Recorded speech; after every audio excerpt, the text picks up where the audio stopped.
Shortly after the war, in about 1946, Joe and Ann came to Kent and moved into a small house near Ashford. It was a council house. Joe had got himself a job as a television repairman for Sobel Television. They gave him a little truck to run around and do his work, which was unusual in our neighborhood because nobody had vehicles. We lived in council houses, which were rows of houses that were built by the town and owned by the town. They had a big backyard. The houses were heated with coal fireplace, which we actually used to burn coke in it. And the children were enrolled in St. Teresa's school. Went to church at St. Teresa's Church. This is the actual church, and we were altar boys and choir singers there. The family grew larger and larger, and the longer time went on, it must have seemed like a paradise for Joe and Ann. Kent is known as the Garden of England. Ashford is surrounded by orchards full of fruit, pears, apples, nuts, all kinds of stuff. We used to spend quite a bit of time scouring through those orchards and helping ourselves to the abundant fruit that grew there. We'd bring it home and Mom would bake up pies and stuff for us.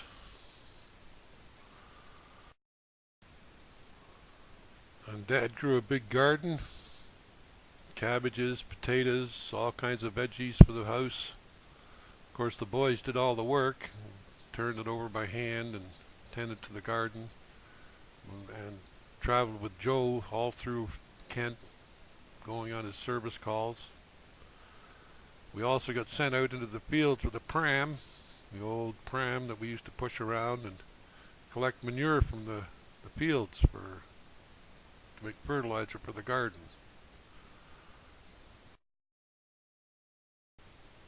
And when we could, we would slope off, as Dad used to say, and we'd go play in the woods, the rivers, and fishing and building forts, much as children will do everywhere.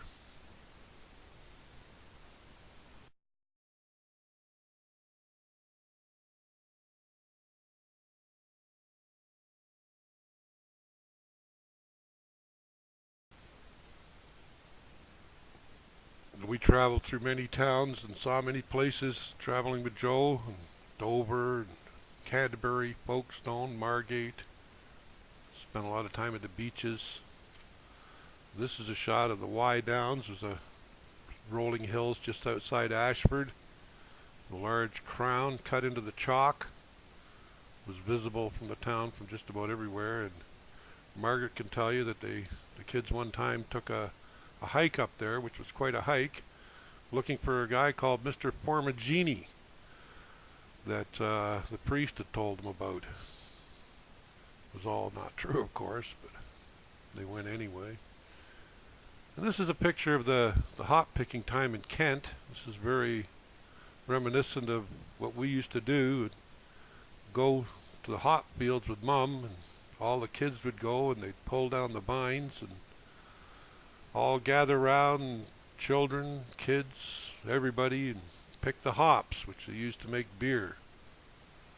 It was a very happy time for us, and it was great. All the kids would pitch in, and we'd fill these huge baskets full of hops, and the men would take them away, and beer would be made out of them. Our fingers were covered in the bitter resin from the plant, but we liked it. It was great.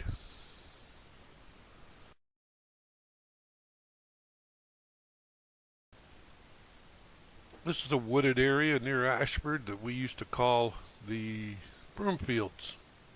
It's a wooded area. You can see here that at times the ground was literally covered in bluebells, which are a blue flower that grew quite abundantly there.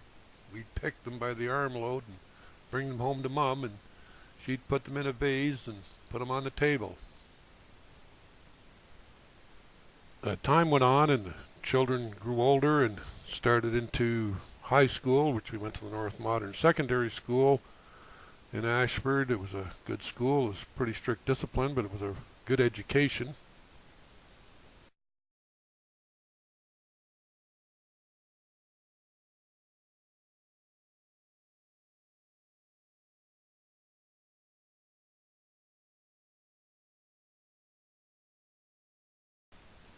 And who could forget this? Riding to church on the old double-decker.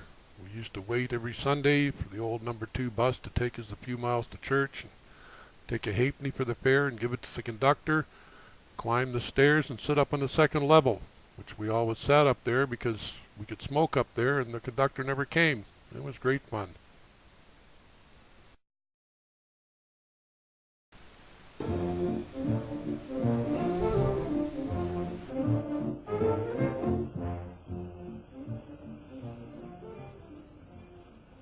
But what about your car?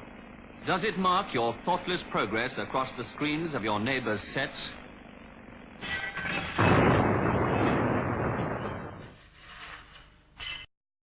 That was an old public service announcement from the BBC.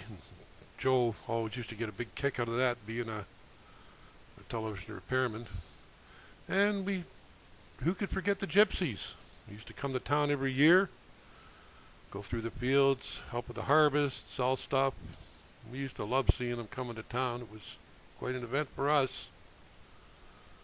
And this is the Friars in Aylesford. We used to go there every year on a religious pilgrimage. Hundreds of children from all over the county would gather there and have processions and religious celebrations and singing the praises of the Virgin Mary and all that kind of stuff. It was a pretty old building. It was probably 800 or 900 years old at the time. It's probably still there. And this is the Golden Arrow. It used to thunder through Ashford. We would remember watching as children. I'm sure many of you have a lot of memories of this program.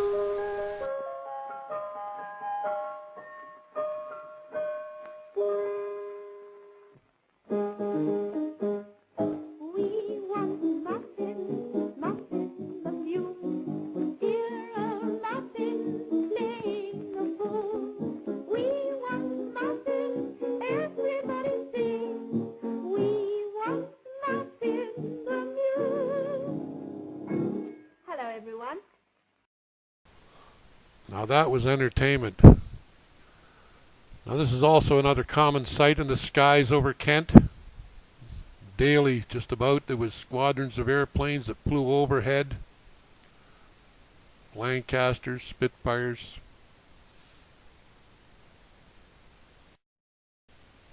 You have to remember that this was shortly after World War II, and there was still a lot of activity in the skies. The remnants of the war were still there, but we were having a good time. We didn't know how great it was. But Ashford was a town that was dominated by a large train works called the Ashford Train Works. This is an actual film taken in the Ashford Works in 1947. We used to stand outside the factory gates and watch that big hammer going up and down. The men were hard workers and producing these locomotives in there, and we always used to have to run home from school to get by the factory gate, because when it opened they would come pouring out by the hundreds on their cycles, motorcycles, bicycles. Very few of them walked, but we sure had to get there in time or we'd be hung up for quite a while. The men you see here would be neighbors of ours that would be living in our neighborhood. I can't say that I recognize any of them, but they all seem to have a certain familiarity to me. I'm sure some of them were our neighbors. This is a picture of our house at 2 Summerlees, the walled garden on the corner, and the old clock factory, the old clock tower near the factory. This is a spot where Richard had an accident, a pretty bad accident. Went through the windshield of an old van and ended up in the hospital. On Margate Beach. We spent many an hour on Margate Beach. The old tank in the middle of the town. Yes.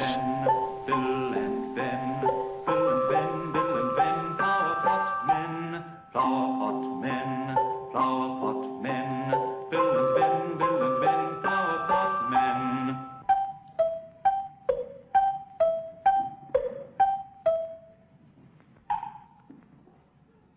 Once upon a time,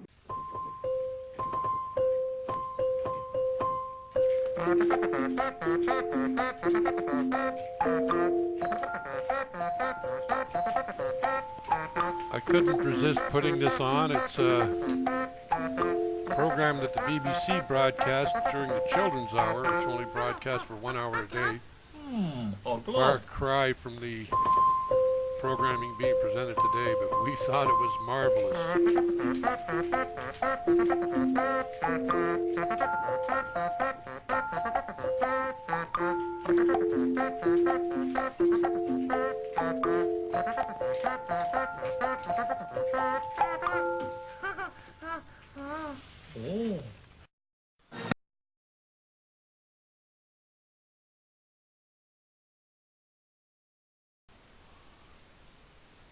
That was a picture of the old school, St. Teresa's, and this is Camber Sands.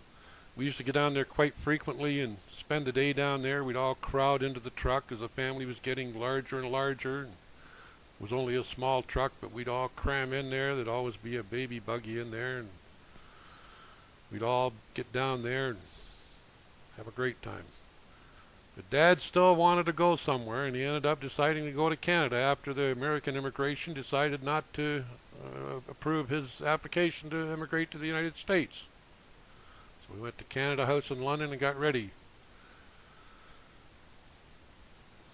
We were going to be leaving our home and our quaint villages and towns of Kent, the idyllic lifestyle.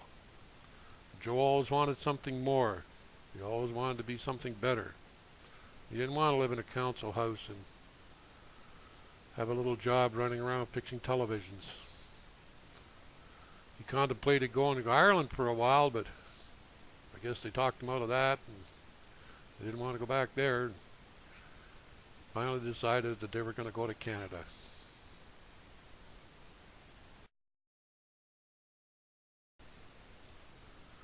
Part of the reason he decided to go to Hamilton was the fact that Anne's brother Neil had already emigrated and was living in Hamilton and had been sending home glowing reports about the opportunities that existed in the Hamilton area. And Joe finally got on a ship about 6 months before we left and crossed over the ocean and arrived in Hamilton to try to get things ready for Mum to bring the rest of the kids over at a later date, which she did.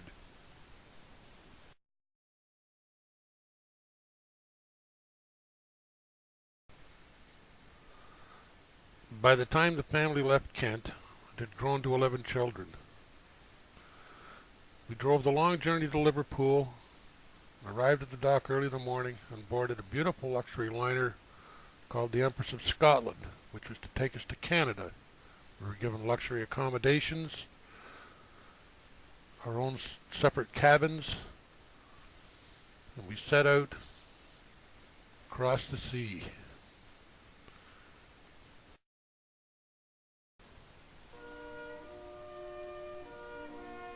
This is one of the cabins that was aboard that ship, very much like the one we were in the dining room where we could have anything we wanted to eat. There was a swimming pool on board, but we didn't get to use it. It was winter time. Pretty rough. We sailed around the tip of Ireland, and I got to see the only glimpse of my homeland that I ever saw from the back of that ship as it went around the north of Ireland. But we sailed into the Atlantic, and then a huge storm hit. Immense waves that were crashing into the ship. It seemed as though the ship was standing on end at times. It rolled from side to side. Everybody got sick. The crew was sick. The whole family was sick. Mom used to get sick watching television. The ship plowed on day after day, night after night, through this immense storm. Thought it would never be over. A lot of people wanted to die, hoping that the ship would sink. That sick.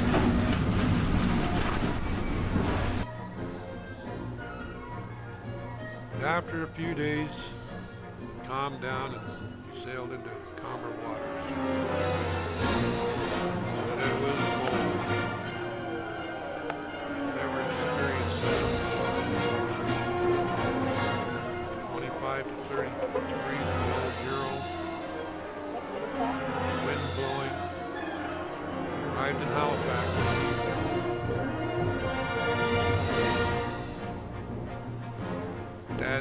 the ship, brought down by the Hamilton Spectator. We're finally here, Canada.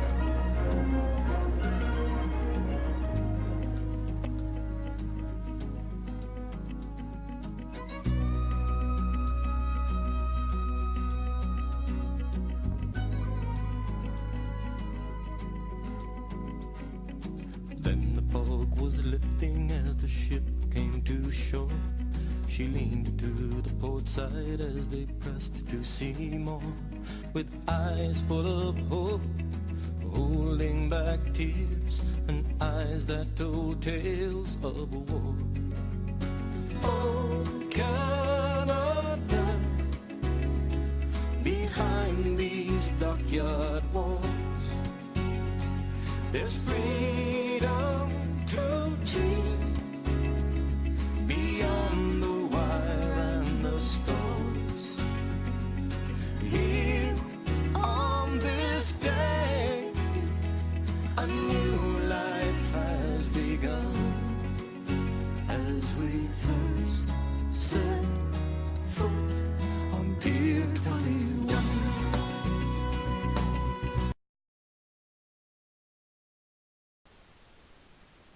But the journey was not over for us.